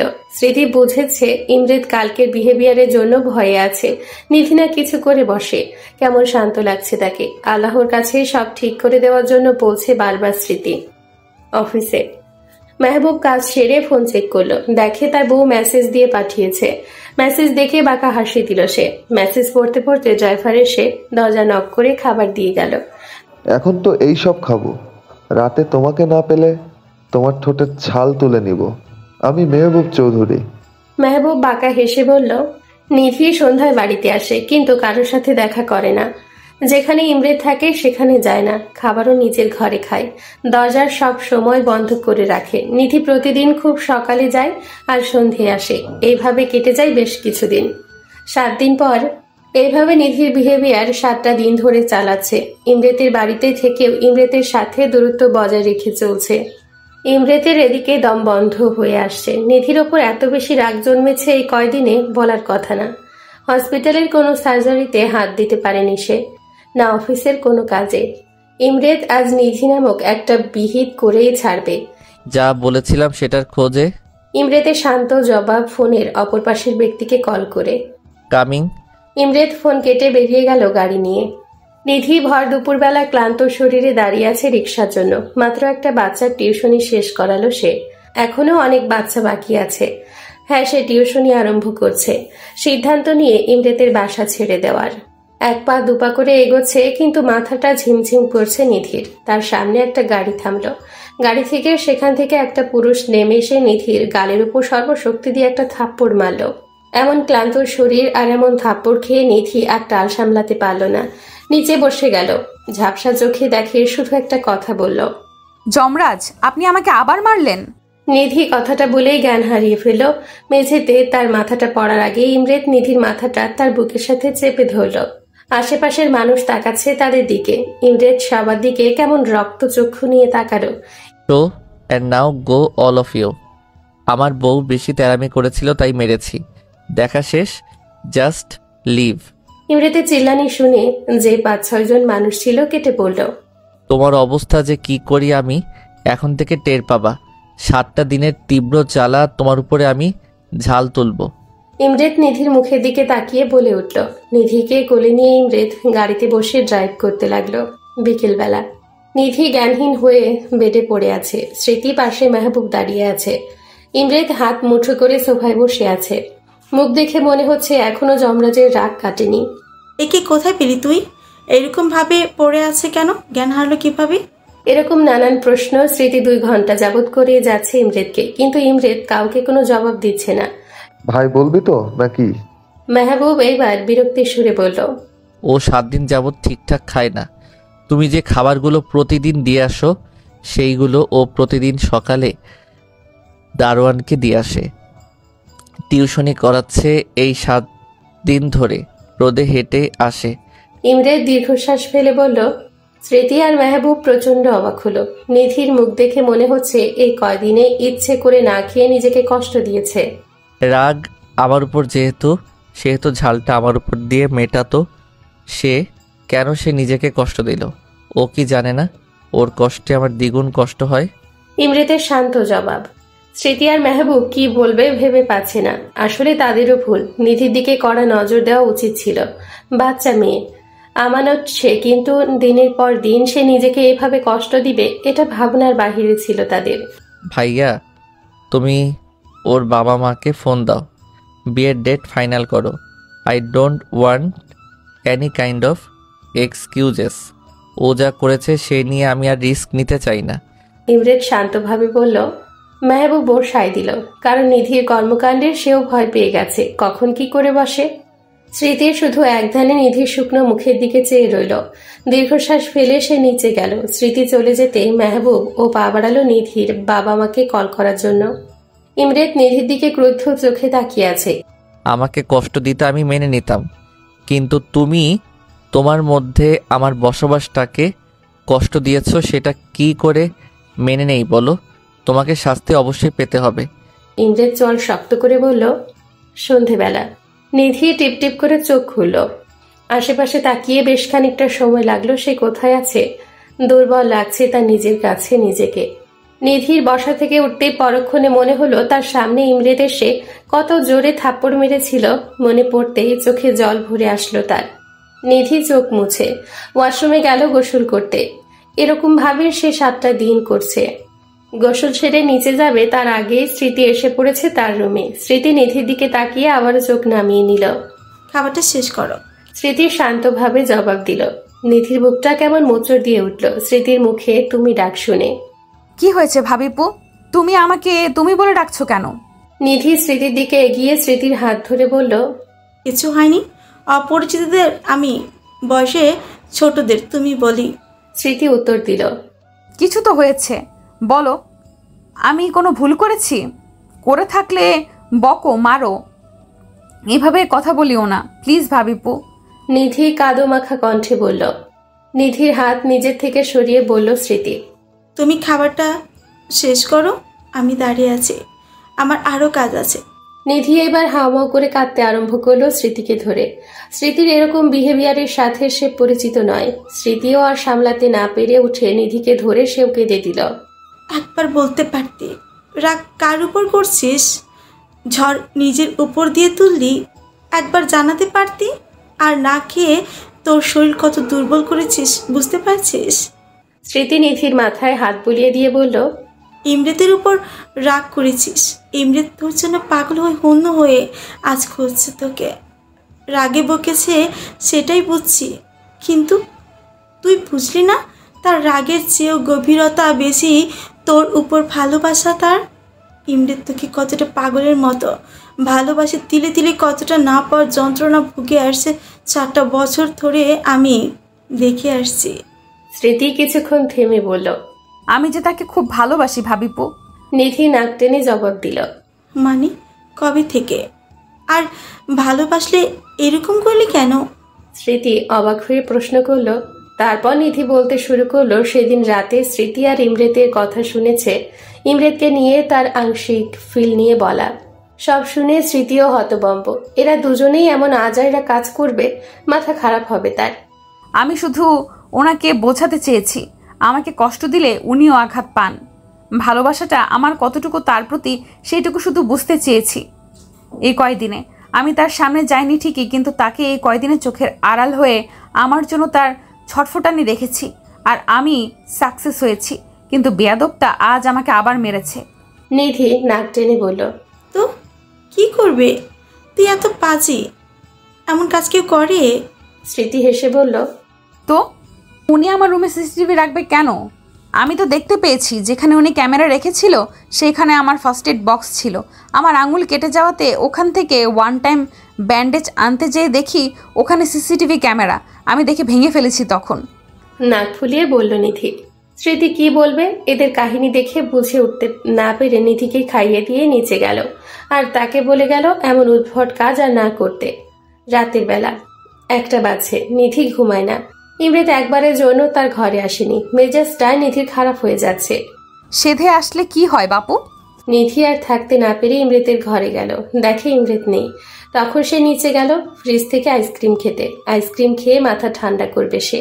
নিধি নিচে যেয়ে কিচেনে দেখতে পেল ইমরেত খালি গায়ে ফ্রিজ খুলে ফ্রিজ থেকে পানির বোতল বের করে খাচ্ছে। ফকফকা বডি দেখে নিধির চোখ কপালে। এত সুন্দর ফিগার কোনো ছেলের হয়? একটু কম সুন্দর হলেও পারত। আর ও মেজাজ খারাপ হয়ে গেল যে উদাম শরীর নিয়ে নিচে আসছে এই জন্য। এই মুহূর্তে কেউ যদি তার খালি গায়ে তাকে দেখে, তার সুন্দর যমরাজ জামাইকে দেখে ফেলে, নজর দিয়ে দিবে। নিধি যে ইমরেতের মুখ থেকে বোতল নিয়ে নিল। ইমরেত কিছু বলল না। ইমরেতের সামনে ঢক ঢক করে পানি খেয়ে ফেলল নিধি। আপনি যে রূপবান তা দেখানো লাগবে সবাইকে। নিধির কড়া প্রশ্ন। নিধির এমন প্রশ্নে ইমরেত ভরকে যে হাসি পেলেও নিজেকে কন্ট্রোল করে। নিধিকে অ্যাভয়েড করে উপরে যাচ্ছিল। ইমরেতের অ্যাভয়েডনেস দেখে নিধির মাথা খারাপ হয়ে গেল। ইমরেত যাওয়ার জন্য পা বাড়ালে নিধি ইমরেতের হাত টেনে ধরে সামনে আনলো। এত শক্তি কই পাইল এই মেয়ে? এত দুর্বল দেখলাম তাও। ইমরেত নিজে নিজেই বলল। উত্তর না দিয়ে কই যান? নিধি রেগে বলল, আই এম নট ইন্টারেস্টেড। ইমরেত বলল। নিধির কর্মকাণ্ড দেখে ইমরেতের হাসি পাচ্ছে, কিন্তু সে দেখতে চায় নিধি কি করে। কি বললি? নিধি রেগে বলল। নিধির মুখে তুই ডাক শুনে ইমরেতের চোখ কপালে। সে অন্তত এটা আশা করে নাই। নিধি রেগে ইমরেতকে কাছে টানে। ইমরেতের চুল মুঠো করে মুখের কাছে যেয়ে তার ঠোঁটে ঠোঁট ডুবিয়ে দিল। আকস্মিকভাবে ইমরেতের চোখ আলুর মতন হয়ে গেছে। সে ভাবতে পারে না নিধি এমন কিছু করবে। এদিকে নিধি তার চুল টেনে ঘাটটাকে টেনে ধরে চুমু খেয়ে যাচ্ছে। বেশ কিছুক্ষণ নিধি চুমু খাচ্ছে তার ঠোঁটে, কামড়ও দিয়েছে। ইমরেতেরও আর কন্ট্রোল পসিবল হচ্ছে না। নিধি সরতে যাবে তার আগে ইমরেত তাকে দেওয়ালে চেপে ধরে কেমন তৃষ্ণাতুর হয়ে চুমু খেতে আরম্ভ করলো। উদম বুকে নিধির নখের দাগও বসলো কয়েকটা। নিধির কোমর জুড়ে ইমরেতের হাত খেলা করছে। নিধি শ্বাস নিতে পারছে না, কিন্তু ইমরেত ছাড়ছেও না এদিকে। আধ ঘন্টা পর ইমরেত ছাড়লো নিধিকে। একে অপরের বুকের সাথে লেগে আছে তারা, হাঁপাচ্ছে দুজনেই। ভালোবাসি আপনাকে খুব, কখনো ছেড়ে যাবেন না প্লিজ। এই বলে নিধি ইমরেতকে জড়িয়ে ধরে কান্না করে দিল। ইমরেতের বুকে নিধি হেলান দিয়ে আছে। দুজন এখনো কিচেনে। নিধি ছাড়ছে না আজ ইমরেতকে। ইমরেত উঠার নাম নিলেই নিধি ভ্যা ভ্যা করে উঠছে একটু পর পর। কোন পিচ্চি মেয়ের পাল্লায় পড়ল সে? কিন্তু নিধির এরকম বাচ্চাপনা দেখে ইমরেত ফিদা হয়েছিল। বেশ কিছুক্ষণ পর দেখলো নিধির সারা শব্দ নেই। তাকিয়ে দেখলো, সে দেখে নিধি ঘুমিয়ে পড়েছে হেলান দিয়ে। ইমরেত মুচকি হেসে কোলে করে নিধির রুমে এগোলো। নিধির রুমে নিধিকে শুইয়ে দিয়ে নিধির কপালে চুমু এঁকে দিয়ে বলল, ভালোবাসি। নিধির গায়ে কম্বল দিয়ে ইমরেত নিজের রুমে গেল। আজ তার অনেক শান্তি লাগছে। তার নিধিমণি তাকে ভালোবেসে ফেলেছে। কতটা দিন অপেক্ষায় ছিল এই দিনের। ইমরেত নিজের রুমে যেয়ে বালিশে মাথা দিয়ে চোখ বুঝল। নিধির হাসি মাখা ছবি ভেসে ওঠে। এই প্রতিবিম্ব দেখে ইমরেত মুচকি হেসে ঘুমের রাজ্যে পাড়ি জমালো। সকালবেলা নিধি ঘুম থেকে উঠে ফ্রেশ হয়ে নিচে আসতেই তার চোখ চড়ক গাছ। তার বাবা মা নিচে বসে হেসে হেসে কথা বলছে ইমরেত আর মেহবুব ভাইয়ের সাথে। আর মায়ের কোলে বসে মাহি কি যেন খাচ্ছে। বলে ডাকতেই তার মা তার দিকে হাসি দিল। আমার মা কত বড় হয়ে গেছে যে এখন বিয়ে দিতে হবে। নিধির মা এসে বলল। বিয়ের কথা শুনে সে অবাক। পরে সব বিস্তারিত আলোচনা শুনে বুঝল এই যমরাজ অর্থাৎ ইমরেত তার বাবা মাকে ডেকে এনে বিয়ের কথা তুলেছে। বিয়ের ডেটও ফিক্সড হয়ে গেল। ঘরোয়াভাবে বিয়ে হবে। নিধির এক্সাম শেষে বড় করে অনুষ্ঠান হবে। ঘরোয়াভাবে বিয়ে হলেও কিছু টুকিটাকি কেনাকাটা তো করাই লাগে। স্মৃতির মন্তব্য, তাই তাদের সিদ্ধান্ত অনুযায়ী আজকে সন্ধে সবাই শপিংয়ে যাবে। ইমরেত নিধিকে একা ডাকলে নিধির শুধু মুখ ভেঙচি দিচ্ছে কখন থেকে। ইমরেত এবার রেগে সবার মনোযোগ ভাগ হইলে নিধির হাত ধরে পাশের রুমে ঢুকে দেওয়ালে চেপে ধরে ঠোঁটে কামড় দেয়। আউচ, আস্ত দানব। নিধি বলল, হ্যাঁ তোমারই তো, কোনো সমস্যা? ইমরেতের বাঁকা জবাব। নিধি আবার ভেঙচি দিল। এইবার নিধির ঠোঁট আঁকড়ে ধরে চুমু খেতে শুরু করলো। নিধিও কম যায় কিসে, নখ দিয়ে ডেবে দিচ্ছে ঘাড় তার। সন্ধেবেলা সবাই খুব শপিং করছে। মেহবুব আর ইমরেতের কাজ পড়ায় সাথে আসতে পারেনি তারা। নিধির জন্য লাল বেনারসি আর ইমরেতের জন্য সাদা ধবধবে পাঞ্জাবি। স্মৃতি গয়নাও কিনলো নিধির জন্য। শপিং শেষে রাত 10টার দিকে তারা মল থেকে বের হয়ে গাড়ির কাছে আসে। ড্রাইভার ব্যাগগুলো গাড়িতে তুলে সবাই দাঁড়িয়ে আছে। মাহি হুট করে বলল, মা, পুপি কই? স্মৃতি এই তো বলে দেখতে যেয়ে দেখে নিধি নাই। নিচে নিধির ব্যান্ড পরে আছে চুলের। হন্যে হয়ে খুঁজতে আরম্ভ করলো, কিন্তু পায় না। স্মৃতি আর নিধির মায়ের বুক কেমন করছে এসব দেখে। তারা আরেকবার গোটা শপিং মল দেখিয়ে এলো, কিন্তু পেল না। স্মৃতি তখন মেহবুবকে ফোন করে জানাতে মেহবুব ইমরেতকে জানালো। ইমরেতের বুক ধক করে উঠল ভাইয়ের এমন কথা শুনতেই। ইমরেতকে বলার সে 1 সেকেন্ড দেরি না করে সাথে সাথে বাড়ি পৌঁছালো। বাকিরাও বাড়ি গেছে। নিধির মা বারবার অজ্ঞান হচ্ছে। নিধির বাবা কেমন জড়সড় হয়ে বসে আছে। ইমরেতের চোখ এত বেশি লাল যে মনে হচ্ছে রক্ত বের হবে। শপিং মলের আর রাস্তায় সিসিটিভি ফুটেজ আনলো। ল্যাপটপে বসে দেখছে সে। দেখতে পেল নিধিকে একদল ছেলে পেছন থেকে অনেকক্ষণ ধরে ফলো করছে। তারা যখন শপিং শেষে নিচে নামলো, সবাই সামনে, নিধি পেছনে দাঁড়িয়ে চুল খোপা করে ব্যান্ড দিতে যাবে। অমনি একটা গাড়ি এসে একটা লোক নেমে নিধির মুখ চেপে গাড়িতে নিয়ে চলে গেল। ব্যান্ড ওখানেই পড়ে রইল। আরে এটা রকি না, জমিদারের ছেলে? নিধির বাবা বলল। নিধির বাবা এমন আর্তনাদে ইমরেতের কাছে সব ঘটনা পানির মতো স্বচ্ছ। সব পুলিশ গোয়েন্দাকে জানানো হলো 1 ঘন্টার মধ্যে তার বউয়ের নিউজ চাই। নিধির মুখে হালকা পানি ছিটা পড়াতেই আধো আধো চোখ খুললে দেখলো চারপাশে বিভিন্ন বস্তা, তাকে চেয়ারে দড়ি দিয়ে বেঁধে রাখা হয়েছে। সামনে তাকালে বসে থাকা মানুষটিকে দেখে নিধির আত্মা শুকিয়ে গেছে। রকি বসে আছে সামনে। তুই কি ভেবেছিস আমারে বিয়ে না করে ওই বড়লোক ডাক্তারকে বিয়ে করবি, আর আমি বসে বসে আঙুল চুষব? তুই শুধু আমার। রকি বিশ্রীভাবে নিধির দিকে তাকিয়ে বলল। নিধি ভয়ে কুকড়ে গেছে, চোখ দিয়ে পানি ঝরছে। ভাগ্যিস তোর মায়ে আজকে বাসে ওঠার সময় রহিমার মাকে বলল তোর বিয়ের কথা। আমার চেলাপেলা ওখানে দিয়ে না গেলে ধরতেই পারতাম না তোরে। বলে রকি এগিয়ে এসে নিধির গা থেকে কেমন বিশ্রীভাবে স্মেল নিচ্ছে। দরজাতে টোকা পড়ছে। রকি বিরক্তকর হয়ে বলল, কে রে? তোরা বস, আমি আইতেছি। বলে রকি বেরিয়ে গেল। নিধির মুখে ক্লোরোফর্ম মেরে নিধি বেহুশ হয়ে পড়ল। 2 ঘন্টা পর নিধি আবারও জ্ঞান ফিরল, কিন্তু বাধা অবস্থায়। রকি দেখে আবার আসছে, কিন্তু চাহনি তার বিশ্রী। জেগে গেছস? আয়, পাশর রাতটা সাইরা নেই। রকি বলল, না প্লিজ, পায়ে পড়ি, তোমার ক্ষতি করবে না। নিধির শরীরে কুলোয় না, তারপরেও আকুতি মিনতি করছে। রকি সেই তোয়াক্কা না করে নিধির গা থেকে ওন্না টানতে যাবে, অমনি রকির মুখে লাথি পড়াতে মুখ থুবড়ে দূরে পড়ল। নিধি চোখ তুলে তাকালো, হাসি ফুটল মুখে, চোখ দিয়ে বৃষ্টি পড়ছে তার। ইমরে তাড়াহুড়ো করে হেসে নিধিকে বুকে ধরল। নিধির ফোনে লোকেশন ট্র্যাক করে জানতে পেরেছে সে নিধির ব্যাগ দেখে দূরে পড়েছে। রকি এগিয়ে আসলে ইমরেত আবারও এক লাথি দিল।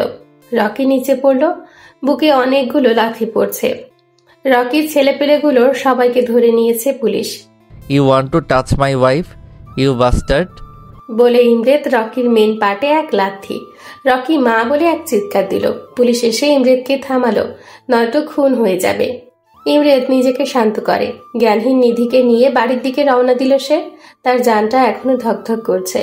নিধিকে পেয়ে সবাই মনে হচ্ছে জান ফিরে পেল। নিধিকে বেডে শুয়ে ইমরেত নিধির গায়ে ইঞ্জেকশন পুশ করল। বেশ কিছুক্ষণ পর নিধির জ্ঞান ফিরলে সামনে থাকা ইমরেতের দিকে তাকিয়ে হাওয়া করে কেঁদে দিল। Hush baby, see I am here. Imret নিজের চোখের পানিটা আড়াল করে নিধিকে সান্ত্বনা দিল। নিধি তার মাকে ধরেও কান্না করে দিল। তখন মাহি বলে উঠল, নো কান্না, অল্লি হাঁচি হবে। সবাই ফিক করে হেসে দিল।